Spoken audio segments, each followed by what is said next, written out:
আমন মৌসুম ঘিরে মাঠ পর্যায়ে সারের কৃত্রিম সংকট তৈরির অভিযোগ পাওয়া গেছে।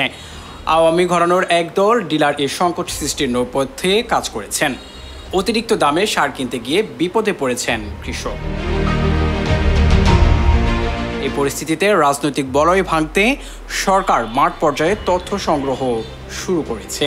ডিলারশিপ বাতিল এবং একটি নতুন নীতিমালা তৈরির কাজও করেছে কৃষি মন্ত্রণালয়। সংশ্লিষ্টরা বলেছেন, গণ অভ্যুত্থানের পর সরকার বদলের 1 বছর হতে চলল, সারের বাজারের নিয়ন্ত্রণ আওয়ামী লীগ আমলে নিয়োগ পাওয়া ডিলারদের হাতেই রয়ে গেছে।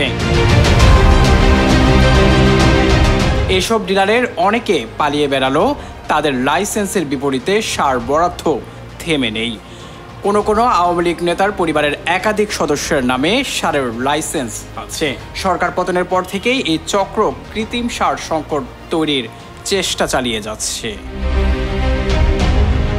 Enamul Hasan Bappi, news 21 news desk.